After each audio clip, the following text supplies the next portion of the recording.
Hello and welcome to the Complete Agent Podcast, where each week we get together to talk all things estate agency. My name is James Kendall. This week I'm not joined by Ian or Dave, but I've got even better team this week. I'm joined by my wonderful friend and colleague Michelle Smith and a very special guest, Mr. Matt Giggs. Guys, how are we? Very good. Are you? Very, very good. Very good. Let's start with our weekly tradition. How's your week been? Now, I know you've been away this week. I know you were going to talk about it later on in the pod a little bit. But Michelle, how has your week been? My week has been great. So we went to a festival at the weekend, Bestival in Dorset. So I'm not going to lie, I'm kind of a shadow of my former self this week because, been to a festival with the kids and it's full on. So I've been doing a lot of mumming and a lot of catching up with work, but had a great client session yesterday with one of our TCA members who are going through the next level of growth. They have got as far as they can as a business, and they're a great business, but through kind of owner input. So my role is putting in the structures and the systems to allowing their team to kind of push forward whilst they go to the next stage of growth. So that's always exciting. I love doing that. It's one of my favourite things to help clients with. So there's been a lot of planning and work around that this week.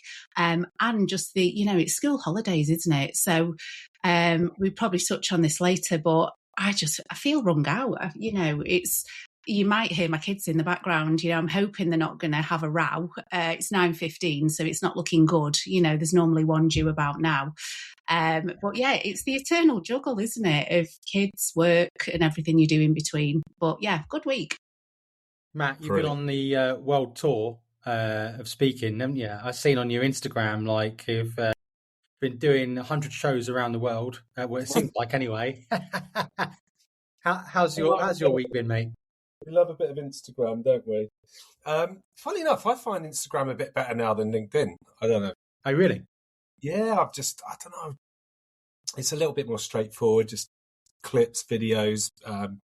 I genuinely think the podcast that I do, Estate Agent Showdown, has been one of the best projects I've ever worked on. Yeah, no, it's been brilliant. I loved it. To be honest, it's what I enjoy doing the most, which is just having great conversations with people. That tends to be what my week looks like every week now. So it really is, doing something that I love most days. I know it sounds a bit cheesy, but I genuinely do. I look forward to most days, and I think that's important. If you're in this industry, it can be quite heavy at times, and finding the place where I feel like I'm doing my best work is great. So yeah, speaking in Ireland was fantastic.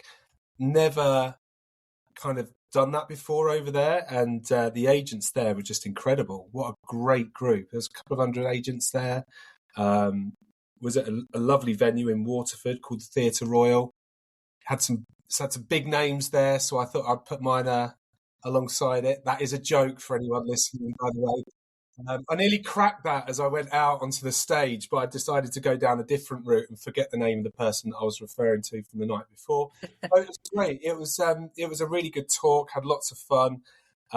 It's really opened my eyes as to how different Ireland is to the UK in terms of its marketplace, but also they're ahead on things like compliance and regulation, but they're behind on personal development. So I see that as an opportunity of maybe going back there and doing some more work on what we're going to call a spotlight series on agents in Ireland, and actually go and film in their business, found a story, film a live podcast, do a Q&A, do a training session, do a Louis Theroux style awkward questions, silent moments kind of stuff around the team. So producing almost like a documentary for the business. But the reason for that is because they're very fearful about how they're perceived by people in their towns. They're in small towns, small villages, and they're the most incredibly humble, humorous people that I've ever come across. But good God, they are hidden, and they're hidden for that very reason, which is a fear of being judged. So that was great. So going to Ireland was great. I've filmed, we've got 8 episodes now in the bank for the show. I met last week Stephen Brown, which was like an hour and 10 minutes of pure emotion, talking about obviously his late wife and stuff like that, and just Vicky Biberis, a guy from Dubai who was a bit of a random interview, but really delivered some great insights to what's happened since the war with Iran and all of those different things. And then Amelia Sordell is a personal brand specialist, and Benji Weinberger from DDRE. So 24, 48 hours in London, 5 episodes filmed. But do you know what? I left there feeling absolutely amazing. And it feels like, most days I'm able to be in these types of conversations, and, I love it. Now, slight drawback, my lad broke his arm or his wrist yesterday at football. I know. Oh. Yeah. So still managed to stay over at his mate's house, which was Priorities. Yeah. And then my middle one's over at her friend's. We've got 2 sleeping over elsewhere tonight. My eldest is in her bedroom. I'm pretty sure she'll come out at some point and tell me off, because she tends to parent me more now than I parent her. So, yeah, but it's been really good. Thank you, mate. And thanks for letting me come on and meet you and Michelle today. Well, it's the second time round, isn't it? This is your second time on the podcast. Yes. An accolade not everyone can hold. Gatesy's been on a couple of times. My little awards thing with the Esther Awards. There's the podcast second episode appearances. Absolutely, mate. Career appearances. Then just to cap off, so our week as a business, okay. I mean, we're starting to slow down a little bit in terms of summer holidays. So there's still plenty being done. There's still serious buyers and sellers out there. We've got some nice stuff coming on. We're shooting one today, actually, 900K sort of modern build with a bit of a rare beast, actually. It's on a sort of small development of about 24 houses, and this particular home bought another half an acre of land next to it. So it's a little bit of a rare entity. So we're shooting that today. We've then got tomorrow Gold Duster at 600. Next week we've got one at a really nice one, actually, £3.5 million on loads of land. Really, really nice one. And then we've got another one next week at 900 at an old chapel, or just under 900. So got lots kind of happening. Sales month last month was okay. Didn't break any records, but we just an average month, really. Same for us. You may have found, I mean, we'll dive into this in a little bit as well, is that, the state of agency is that, and just one thing I really just wanted to mention on the week is our social media pre-launch strategy that we've been using in TCA, and just some of the comments that I've had on social media this week. Now, this podcast will be marked as explicit, so I can say it out loud, but I've been called a total wanker so far. I thought your wife didn't comment, JK. Huh? I thought your wife didn't comment. Because I thought it was you. Are you Random Pineapple 968? Is that you? No, literally, because we don't put the price on the listing in the pre-launch, this guy's gone, a listing without a price, clickbait, total wankers. Honestly, I've been absolutely hammered on some of these things here, but I've just been sending them to Dave and Ian and just laughing. Literally, just as soon as I get a comment like that, I block it, I ban it, I delete it, and I move on. It just makes me laugh. And I just think, what? I'm just going to use your comment that you've given me for extra exposure, for extra views, because these reels are getting anywhere between, the lowest one is around 5,000. This one in particular is at around 40,000. And just sharing into local groups. And I see so many agents that are so scared to share into local groups because they're going to attract that sort of criticism. But who cares? It's on Facebook. Just because people on Facebook don't like you, who cares? It is what it is. And it's a bit like when we send our market update letters out to people. If you don't get people that write back infuriated at you because you've had bollocks to actually send it, you're not sending enough. Yeah. So use that as a marker, especially with social media, with putting yourself out there. If you aren't being called a total wanker, then you're not sending enough out and you're not putting enough into the universe. I was called a bell end recently, so that was one of my favourites. This isn't a podcast. This is a therapy session. You've been abused on social media. That was a great comment. I hadn't heard that for ages, and But you're right. I think there's this.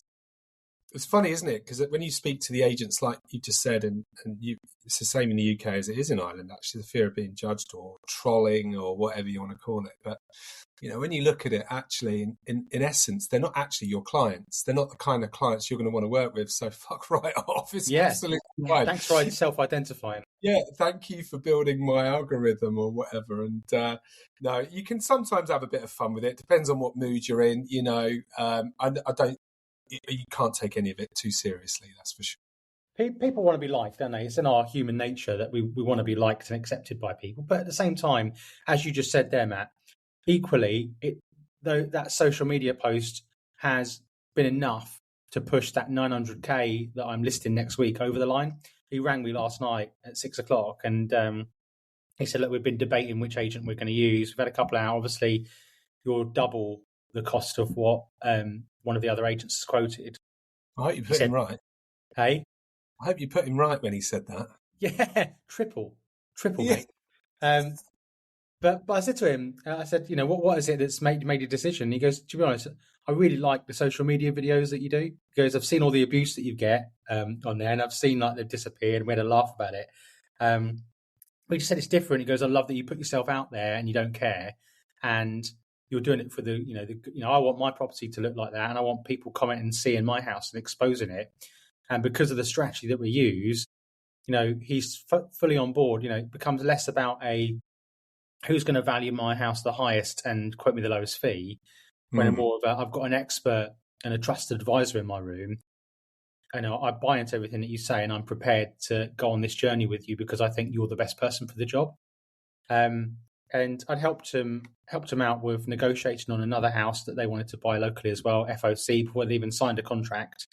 So again, just adding that bit of value and having that social media campaign has helped get another one across the line. Anyway, let's talk about so we've got a couple of things to go through. First thing we want to talk about is, and we kind of touched on it already, is kind of the state of affairs in the industry and the state of play. How are we seeing the industry between us? Obviously, we've all got different perspectives, right? In terms of our relevant roles.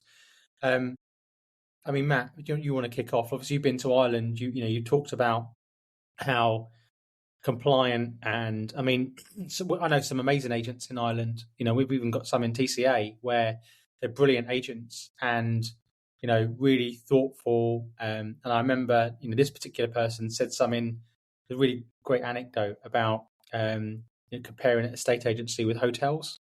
And are you a 5-star experience? What does a 5-star experience look like in agency?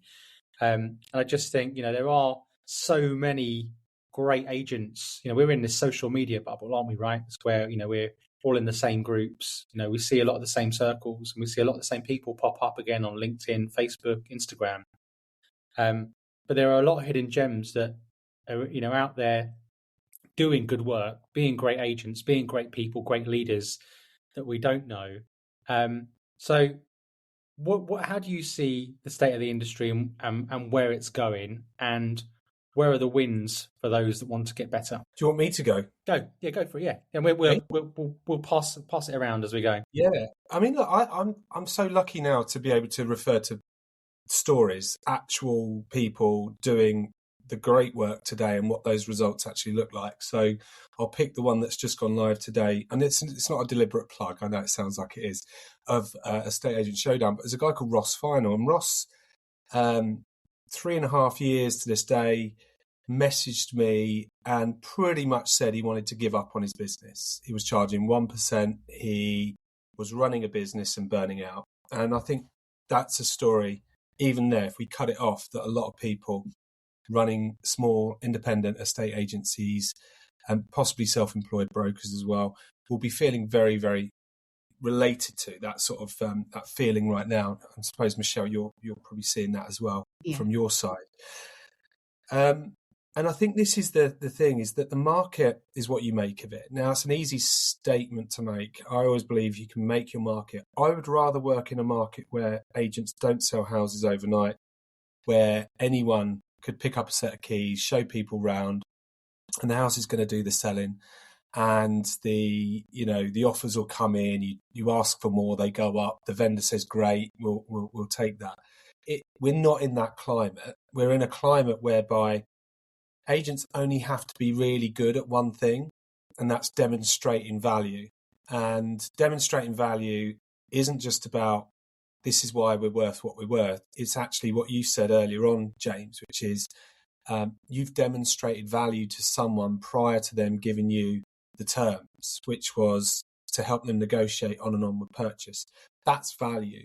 And I think agents forget that every day you have multiple opportunities to demonstrate value. And what Ross did, Ross took his mindset from being fixed, focused on what was going on around him, because in 2022, if you remember 2023, there was the high level of interest rates. Things were very different than 2 years prior or a year prior. And agents in the year prior would be posting everywhere saying how great they are, but it's actually the market. As soon as the market turns, it's the market's fault, right? So you can't have it both ways. You've got to decide, is it you or is it the market? Well, first of all, if you say Ross had to decide it's him. So what does that actually look like? Well, first thing is he was drinking too much. He quit drinking. I mean, it was his own decision. And that brought to so many changes in his life. He exercised. I mean, James, you look amazing, and so do you, Michelle. But having known James for a while, I'd say, James, you look at your best that I've ever seen. Thanks, mate. In all of the years that I've known you.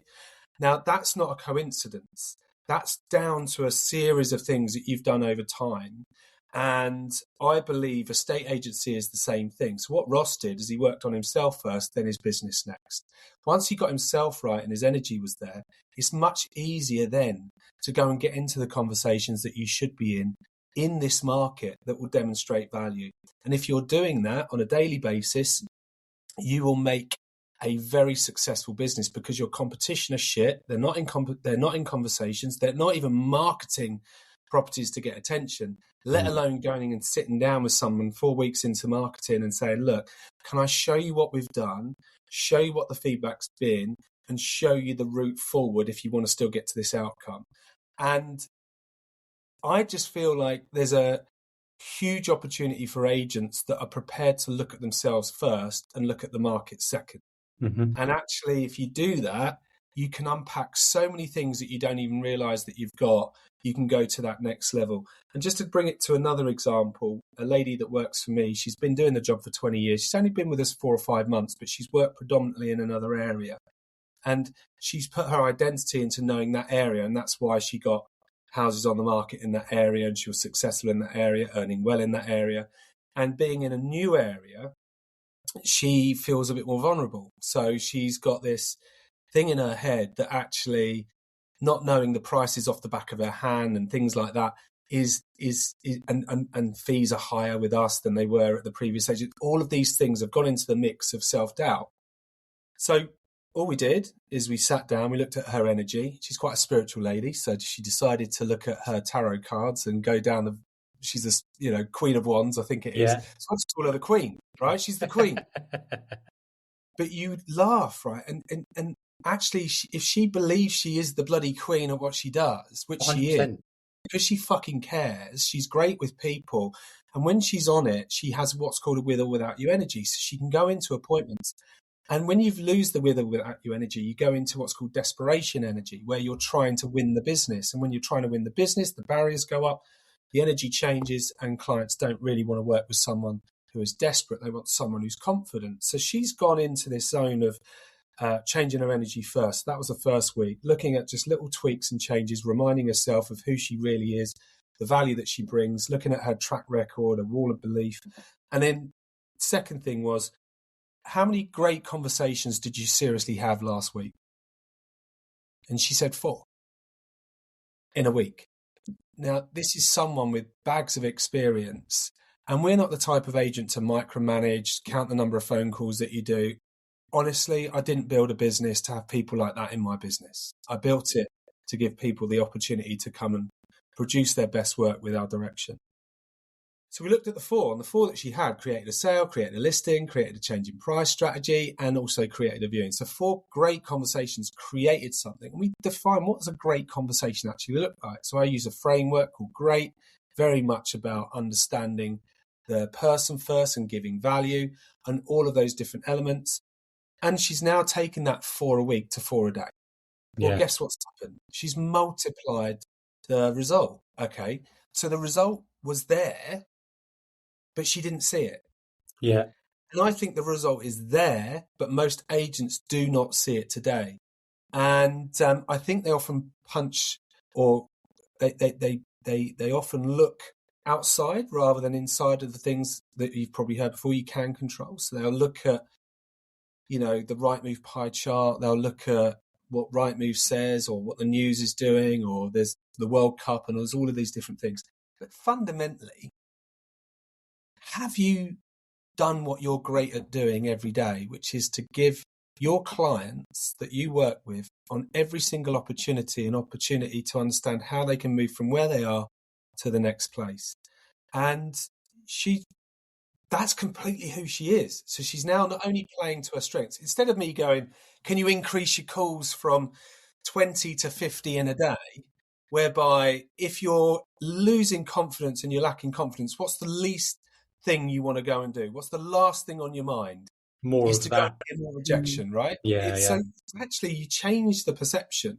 And I think that starts with an agent. Change the perception of your world. If you're running a business, if you're an agent showing up every day, what's your perception of your day? What's your perception of the opportunity? And I think that's what you would be doing with clients, Michelle. I know you've done it, James, with your guys. And it's something that I really believe in. And what I've probably just focused on a lot more in the last 12 months is stories. Turning statistics into stories, using stories so people can connect. And that could be with a client, that can be with an agent, that can be with a business owner, and actually helping them rebuild the right perception to go and do the right work every day. So there you go. I love that, Matt. I love it. And I think it's so common. I mean, we talk about it a lot, about your brain has a negativity bias. So it will automatically scan for kind of what went wrong or what could be better, because it's trying to keep you safe ultimately. And what you said about your queen, I love that, because I think it is really tangible and relatable. And I had a client who, very similar, he's a one-man band. He's really good. He cares deeply. And when we had our coaching call, he's doing good, he is, but everything was wrong, and he's not doing enough of this and he's not doing enough of that, and this could be better. He's got a couple of sticky ones, and he's worried about the conversation with the sellers because they need price realignments. And, he gave me the backstory on those. And when I kind of just paused him and, we went straight back to his why. I was like, why do you run this business? What are your value buckets? And when I said, are any of those empty? And he said, no. And I said, okay, so what's happening? Because what you're telling me is, completely different to actually where you're aligned with your values. Yeah. And, he said, in this, I think this is really interesting, we are programmed for more, and it isn't good enough. And when you talk about energy, I really believe in energetics, and, wherever your attention goes, that's where your energy flows. So if you're constantly looking at the bad, what needs to be better, without you even trying, that's actually seeping out of your body, isn't it? And that's what clients will feel. So I think that redirection to start off is really important, to allow them to have the right energy to get the results that they actually want in the first instance. But just relating back to market, I think what I'm seeing a lot of is agents that have done really well and they've taken their business to a certain level. And because the market has shifted, all the back end stuff that, you can't really see gaps when the market is good. If things are broken, again, you can't see it because the volume is just coming, and you're servicing it. And I'm finding that a lot of leaders now are having to lift their head up and not be so much in the business, but noticing that there needs to be more work on the business and what needs to happen in the background to give them more sustainable growth that isn't market dependent. So I think this is a really uncomfortable and absolutely vital stage for businesses, which the market is creating. So you've got to be kind of thankful because, when the market changes, which it will, it will move again to a different stage. Having done that work on the background stuff and the structures and the processes and the culture within your business, that's what, springboards you to the next level of growth. So I think a lot of people are experiencing uncertainty, a bit of uncomfortable ness. And I always say to clients, there's breakdown before breakthrough. And I think quite a few people are going through that breakdown stage to get to a breakthrough. That's what I'm seeing. Yeah. You're so true. I think the trouble is a lot of people don't want to work on that stuff because it's not a quick win. No. So that's the problem, is that they're seeing that they're so fixated on quick wins, short-term results, that they're not seeing 5 years down the line. And 5 years down the line, there'll be a shit market, a good market, and a quiet market, right? So now, if you want to go on that roller coaster, I tell you what, that's good luck, because it is a roller coaster. When your mood is dictated by the market and your results are dictated by the market, that's a really dangerous place to spend your time in. What's interesting is that if I said to you guys, would you rather work in a market where prices were going up rapidly, demand was really high, and selling a home could be done by a 15-year-old, i.e. my daughter, just go there, open the door, ask everybody on their way out for their highest and final offers to be sent across to us by 12 o'clock Monday. Could you do that? Yes, I could. Thank you very much. Would you rather that market where value of an agent actually is possibly in the seller's mind less than it is today? So, what we've got today is what I call controlled opportunity. It's not fucking hell, Rightmove's, it's going to go on Rightmove tomorrow. We need to be ready to answer the phones or the newspaper on a Thursday many, many years ago. It's absolutely not. It's not going to. So there's such a controlled opportunity for everyone, from agent to branch manager to business owner to independent self-employed broker.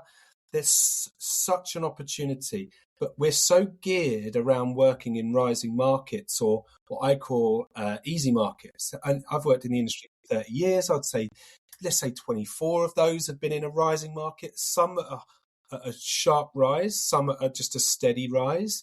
So, you have to be equipped to work and convert the opportunity that this market's presenting for us today, which is actually a lot of sellers feeling and saying the following: well, it's a bit quiet, isn't it?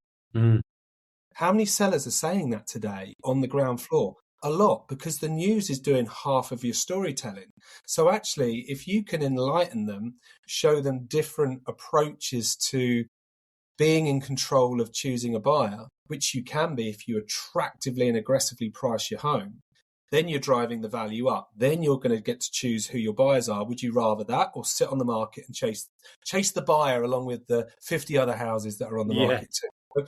Now, if you're an agent, you're able to explain that and demonstrate those differences of approach. You still leave the decision with the client, and they're only going to just choose something which is based around their needs. And who's going to want to go to market, drop the price, and then constantly try and chase the very rare buyer in that price band? So I think we've got a huge opportunity today, but it's very, very hard to shift agents' thinking away from how to perceive it today, as opposed to being someone that just lets the market dictate their performance. So like I said earlier, it's, in 2021, if you looked on LinkedIn, everybody was a great estate agent. Smashing it. Yeah. In Dubai, everybody was, moving there because it's the land of milk and honey, and every deal's being done. That's not the story. But is there an opportunity? Of course there is. And it's why at the moment, to get in the top 20% in this country as an agent, you probably just have to show up on time. You have to probably call people back. You probably have to market your properties with professional photography, and then you're in the top 20%. Yeah. Right? to be in the top 5%, you have to do extra things. You have to work on yourself first, bring your energy up, as Michelle said, all of those things, probably have a bit more of a strategy in play. But the thing that Rachel and Ross decided to do was focus on one thing first. Rachel's was, I need to have better, more great conversations that are impactful every single day. Ross's was, how can I expect my business to run at this level if I'm running at this level? Yeah. And so you've got to choose what's the first domino to go down. And I think the first domino is different for Michelle, it's different for James, it's different for me. And I think that's where the opportunity is today. So we should be extremely optimistic, but realistic about making sure that you make your priorities in line with the opportunity. So I think there's a few things to unpack all of there. So, I love to unpack, Michelle. That's why you're smiling. You do. So, yeah, definitely you've got to start with yourself. But I also want to give some practical tips and takeaways for agents that are listening to this today about what this actually looks like and what you can actually do to implement this within yourself and then also within your business in terms of what the current market's like. So in terms of working yourself, very kind of you to say so, mate. And I was actually looking back at some old pictures of myself, Well, I mean, what was interesting, so my son, bless him, he's 9, and we were going through old pictures of him on my phone the other day, and we were looking at then old pictures of me, and he was like, Daddy, why were you fat? And I was like, oh, mate, like, how long have you got?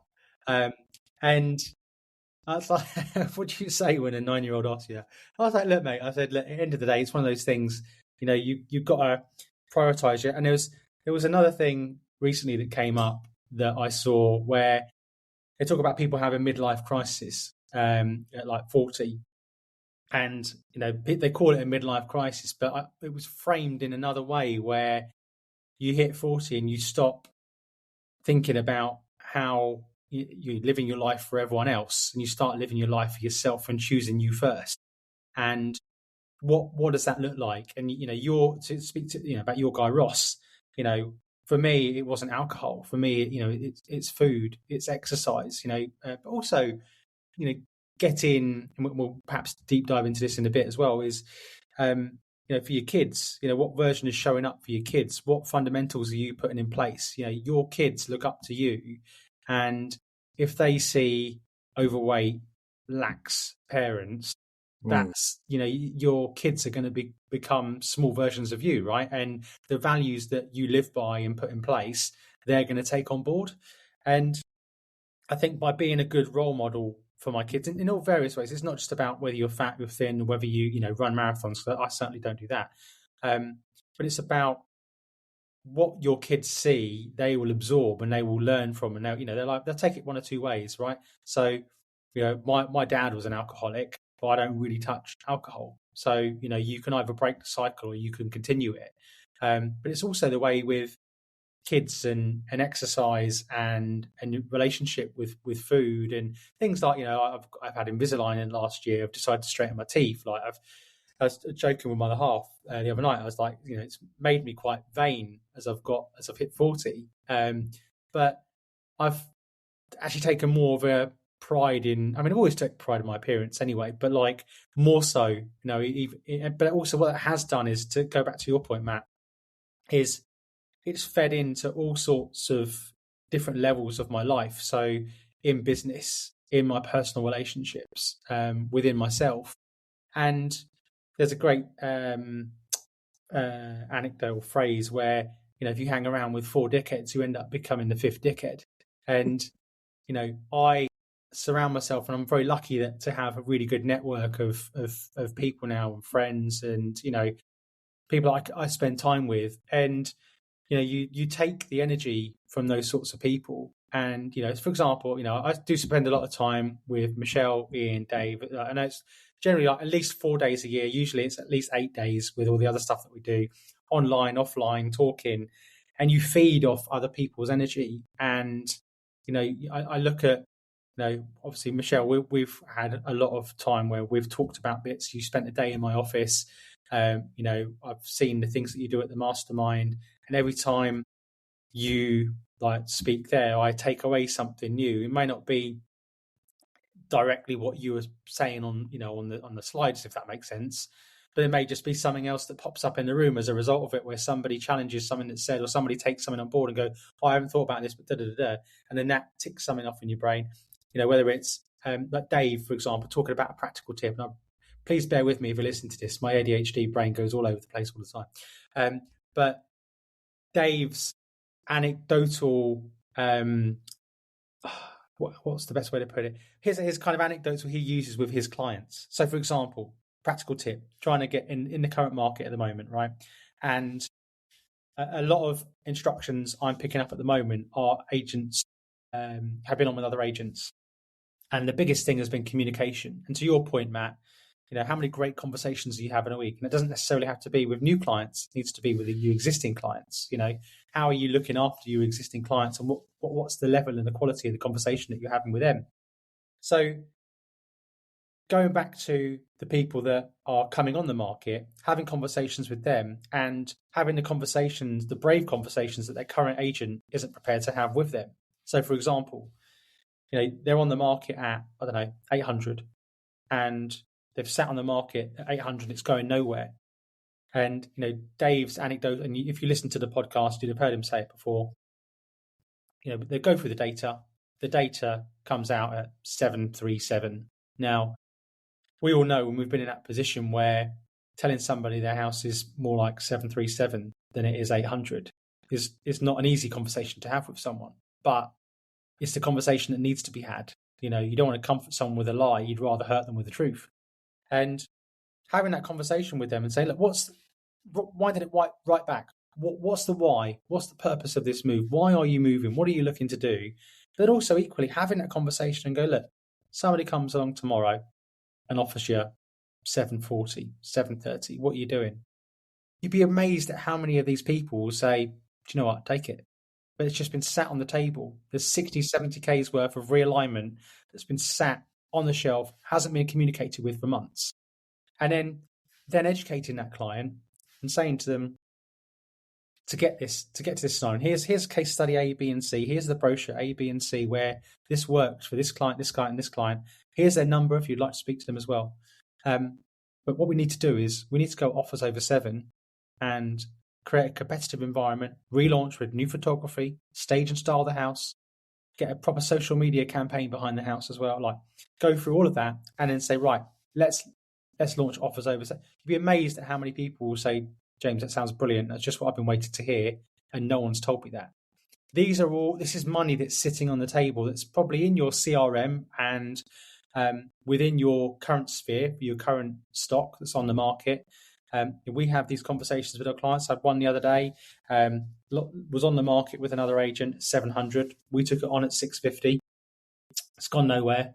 And because I'm really tuned in, to go back to your point, Matt, about having great conversations, I'm so tuned in to this client's why and what. I rang them up and said, his name's not John. John, it's not worked at 650. The market's telling us that, it's not 650. We've had viewings. It's not happening. Somebody comes along tomorrow and offers us 615, 620. What are you saying? Because to be honest, I'd probably go with it, because the longer I'm here is another 3, 4, 5, 6 months. I'm not near my family. Great. Let's go offers over 6. 2 weeks later, we've got 2 offers on the table. We've got a 615 and a 625 on the table that we're working through, and we'll get him moved. And again, to quote Dave, a client never knows what they're going to accept until it's on the table, it's in front of them, and it's real, and it actually gets them to where they want to be. And it's that 15, 20 grand that they were chasing, for the previous 8 to 12 months. Is that going to get them, how much is it worth to spend Christmas with a family in the new area, unwrapping presents together, than still being stuck in that house, not moved, and not being able to achieve your goal? So I just thought I'd unpack that and provide that practical advice. I take full credit for that. It's nothing to do with Dave. Yeah, when you were saying that, JK, I think it's solid advice. And obviously I've heard Dave's, golden nuggets, but I think taking it a step back, that type of advice can go really, really wrong. and it can go really, really right. And what I mean by that is what Matt was saying earlier about getting yourself right, getting your mindset right, getting your energy right. It's actually that creates the success in that type of conversation. Because if you're coming from lack, if you're coming from desperation or any of those things, that conversation will not land in the way that it's intended. So I think all of the kind of tools, tactics, strategies that are, 5-star, which is what estate agency should be about, needs to be delivered by somebody who energetically is in the right place, has got their mindset focused on what the client needs and the client, their whys. But it's too simplistic to give somebody a language pattern to go and speak. They have to do the pre-work as well. Otherwise, it can just go wrong. Can we just... Completely. I was just going to say, talking about ourselves, and so recently another plug for Estate Agent Showdown, the Estate Agents podcast by Matt Giggs. We interrupt this podcast now. We had a kind of an impromptu podcast, didn't we? Me, you, and Gatesy for your 50th episode. And can I just say, my invite must have got lost in the post, Matt. Don't you worry, you're coming on for a special. There we go. Smooth, Matt. It's going to be a special one. Like James's was for on the morning of the podcast. Can you interview me instead? Yeah. Shall we go for a coffee in St Neots and just catch up? Yeah, no worries. Oh, by the way, Gates is here and we're going to do a podcast. Okay, fair enough. Yeah, sounds good. Why not? But jokes aside, that was a brilliant podcast and a brilliant conversation. And I really, I always enjoy our conversations anyway. But when we were kind of going, because it was totally unscripted, totally unplanned. And one of the things that I really enjoyed, I felt like a lot of the people that listen to that podcast, and certainly me, obviously we've known of each other for a long time and known each other better for years. And I felt like I really got to know Matt Giggs even better on that podcast, and people by people, right? And I was... One of the things that kind of came, I felt like I was in my own therapy session at the time then as well, because it just started spilling out of my mouth. Yeah. And we talk, one thing that isn't talked about a lot on podcasts, there's a lot of practical tips, there's a lot of silver bullets, there's a lot of what's next in the industry, AI. There's a lot of people that listen to podcasts, and there's not a lot talked about, we use the sort of mental health thing, but people have talked about mental health and the violin starts playing in the background. But the whole parental guilt thing and the mistakes you make as a parent, but also, working on yourself and, being able to be introspective and say, right, I've messed up here. And I remember your conversation, Matt, about the whole park, being sat at your laptop and, Melissa and the kids are going over to the park, and you've sat there and you've got, this is before the chiseled version of Matt Giggs that we're seeing today. That it's not the guy that we were talking about then, but you decided to get up and make a change on that day. And Michelle, obviously, you've been on your own journey. We've all been on our own journeys, right? Various different stages of our lives, about that personal improvement, whether it is physical or mental, whether it's a combination of one leading into another. And I just think if anyone hasn't listened to that podcast, obviously great, listen to it. But while we're here and while we're talking about it, Michelle, I think you can add a unique insight, because obviously when it is me and Dave, it can be a very male-heavy podcast. I think you can give us some great insight into what that looks like from a female and mum perspective, and what that mum guilt looks like, because we've got a good spread of listeners actually. 30% of our listeners are female, according to the insights. I do think there's a real value add there. So maybe if you start, Michelle, I'll throw the ball over to you. If you can just catch it, and you can tell us what that looks like. So you've just been away on a festival with the kids. Yeah. Maybe that's a good place to start. So catch the invisible ball. It's all yours. Okay, no, got it. Boom. Oh God, it's probably, I'm thick in the summer holidays and I work from home, and my kids are 13 and 10. So just to kind of touch, I just feel constantly pulled, and that I'm doing a shit job of all things, especially in the summer holidays, because, you know, they're better. Obviously, they're quite self-sufficient, but they do want my attention. We've also got horses, so I've got that to fit in as well. And when you're doing my type of work, it literally is, don't come in the office, you know, unless someone's arm is hanging off. I'm not interested. You can deal with it yourself, you know, because I can't be disturbed if I'm on a coaching call with a client. So you're just constantly feeling guilty that, you know, you have work to do, and you're not getting that done, and then I'm working at night, or they're not getting the attention. And I'm acutely aware, I mean, my eldest is 13, you know, how long have I got left with her at home? And I'm really, really conscious of that, hence the festival. So this year, me and my husband kind of decided that we were just going to do everything to have a really fun year with the kids, because, you know, Amelia now, she is turning her nose up a bit. She doesn't want to spend her time with us. So we booked Bestival in Dorset. And to say that I was enthusiastic and excited was an understatement, because it's everything I love. Socialising, music, dancing, you know, everything in between. But, you know, it came quite apparent that I was the excited one and everyone else was begrudgingly, you know, humouring me. So we've got a camper van. He's called Gino de Camper. So we loaded him up, you know, bought myself a gold bomber jacket. Yes, I can do that at 46.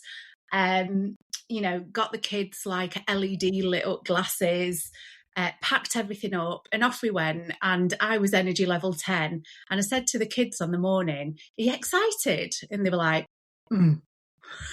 And I just thought in my head, I'm like, you ungrateful little sods. If I had this in my day, you don't know you're born. Literally running through everything that you said you wouldn't say as a parent because your kids, you know, your parents said it to you. Anyway, we got there, and, you know, they were so embarrassed and cringy for like the first half of it. So I was singing, dancing, you know, just getting involved, having fun. I took Amelia to, Sarah Cox was there, and she does a podcast called The Teen Commandments. And it's hilarious, actually, but it's about yourself as a teenager and then what it's like to parent teens. So me and Amelia, who's 13, went, and we just had a right laugh. So she basically got everyone in the tent to stand up and played a game of Never Have I Ever. Oh my God. So it started off really tame. Sit down if you have never taken money out of your mum's purse. Amelia stood up. I looked at her. I was like, "Are you kidding me?" And she just laughed. Never have I ever tried some of my parents' alcohol. Again, she stood up. And then it got a bit risky. Like, never have I ever got in trouble with the police. Never have I ever kind of got fruity in my mum and dad's bed.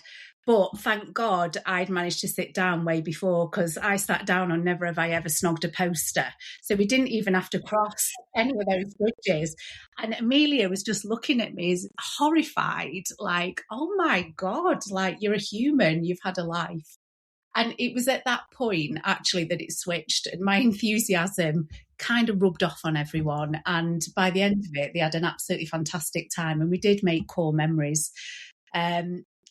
So back to the question of mum guilt. For me, it's ever present, and I go up and down on the roller coaster. Sometimes I'm winning at being a parent. Sometimes I'm smashing it in business. But one thing I have learnt, and one thing I think it's really important for my kids to see, because I do work away, so I'll go away for days. I always used to kind of be really apologetic about going away. "Oh, I'm really going to miss you, and can't wait to see you when I get back," and all those types of things. And I thought, what am I actually teaching my kids by being like that? I'm teaching them that I don't enjoy what I do. I love what I do. So that's not true. that you have to be with someone 24/7 for them to feel loved. That's not true either. So I noticed that pattern, and one of my kids had said, "Oh God, have you got to go away again for work?" And in my mind, I'm thinking, "Yeah, I'm staying in the Dakota Hotel, going to the Ivy for my dinner. I'm going to spend time with colleagues that I love and respect, and we get a lot from having time together. And I'm going to go." Ian. And Ian, yeah, absolutely. And I'm going to, spend time with members, and they're all going to feed off each other, and they're going to go away, and they're going to be able to improve themselves in the business. And I get huge satisfaction from it. So I switched it up straight away, and I started talking about how much I enjoy going away and what work gives me. And I even started saying about the podcast, and do you want to hear, because I'd spoken about the kids, do you want to hear a bit of this podcast? And underneath the, oh God, cringe, Amelia had actually told her mates. And when a friend came to stay, she's like, "Oh, we've heard your podcast at school." I'm thinking, oh my God, which one? But actually, that's the right thing to do. I want to raise strong women that enjoy what they do and want to add value. And I'm the person that's modelling that. So, I have to do that from the front. So, yeah. So you don't feel guilty about being a great role model? No, but I think it is put into you as a woman. Yeah, I think it's probably more so women. I would say. I don't think that's right, actually, because I think in many respects, if they've got a problem, who do they go to? It's often the mum as well. Yeah. It certainly is in our house, because she's a better listener than I am. But this is what I think. Social media and all of these different things. I think the trouble is we're living in a very different age than the one we grew up in. So, my mum and dad didn't have a business. They worked 9 till 5. My dad done shifts. He done nights. So, for me, they didn't have this type of life. So when I was growing up, my dad would often be in bed when I woke up because he's done night shifts. My mum was at work. We live in a world where we're very hard on ourselves, and it's funny. I bet you all had a really great time, and if it wasn't for your insistence and actually going, do you know what, we need to do something like this year, because funnily enough, we're going to Carfest as a family, hiring a bloody great big thing that we can all sleep in. And you've got, doing that is a memory that they're going to take with them. Telling her friends is the greatest sign at school that you're doing a podcast, is her way of telling you that she's proud of you. Yeah. And I thought but we don't think about that.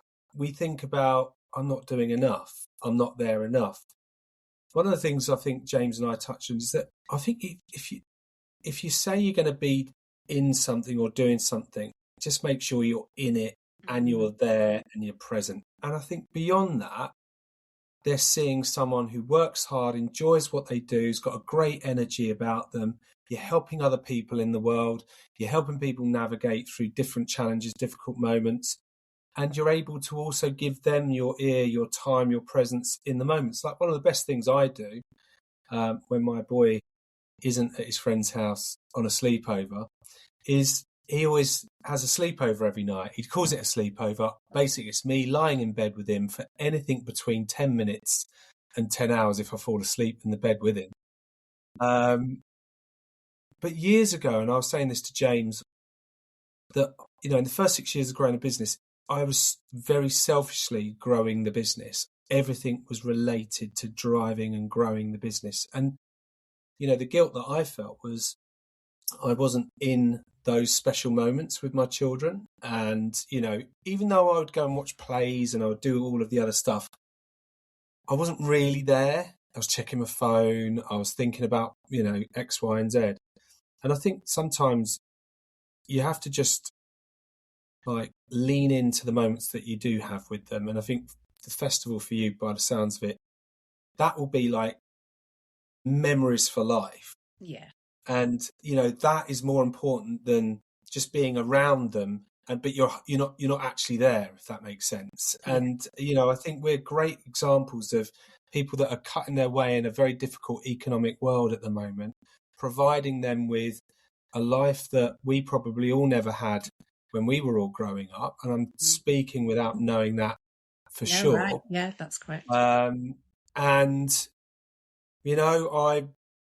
yes, I've done things wrong. I probably haven't been around enough at times. I probably have, of course, felt guilt, because even though you're not the one that necessarily brought them into this world, they're still a part of you, and you want to see them do well. You want to see them happy and everything else. But real life is tough, isn't it? It is hard work. It is difficult choices. It's difficult moments. And I think the bit that I've tried to get right is for each of my children is to do something with them that I know, or be around them and do things with them that I know that they'll appreciate. So my middle one's, she's a bit of a character. Bless her little cock. Where'd you get that from? But she's she gets the jokes that I share, and there's those moments with her, and so I'm always more in tune with her in that sense. Jude, it's football and sleepovers and talking about West Ham, James. And then my eldest, she's an amazing cook and an amazing grown up. She's 15, but she's nearly 16, but she's probably going on 21. She kind of parents us really to a degree. She's got very high standards, and she's a real credit, and she's turning into a very beautiful, kind young lady. I know she doesn't want to talk to me about women's stuff. She'll talk to her mum about that, but she might want to ask me about cooking a dinner or something to do with music or whatever. And you know what? That's when I'll be in that moment with her. And I think, I think the first thing is we've not got to give ourselves such a hard bloody time, because I've done that, and that equally doesn't work. No. That's not worked for me, more than just accepting the fact that what I am doing is giving them something that they'll remember, a great role model in life to know that you have to work for it. And I've told them about the economic challenges 2-3 years ago and what that actually means and where we need to be a bit more careful or whatever. And, I've told them that things are tough when they're tough and things are better when they're better. And actually, Jess has got a horse, Michelle, and she's very much into her riding and jumping, and she wants a horse in a year, and she's finished her GCSEs, and she's going to go and earn money and put towards it. And, I think we've just got to not be so hard on ourselves, personally. I really loved in your pod, you said there's, we talked about the Instagram reels. We were obviously on the parental algorithm, where you said there was a reel where there's two ladies, I think. That's it. Two ladies sitting at a table in a cafe, talking to each other about their parents and their childhood. And you said on the podcast there, what's your story from your kids going to be when they're at that cafe in that Talking moment to a stranger about their upbringing, their home, and exactly that. What are they going to say? What are they going to remember? And then I think the other one I brought up was there's a reel of an 80-year-old grandparent hugging their grandchild and remembering, going back in time for a moment about what it was like to hold their child, and for a second they're transported back to their 25, 30, 40-year-old body of holding their child. And I think that, for me, that was really powerful for me, thinking these moments, like you said, Matt, where you're at the theatre, like you said, Michelle, you're there, but you're not there, if that makes sense. And I think sometimes having something like that interrupting your day and making you think, sometimes makes you think, hang on a minute,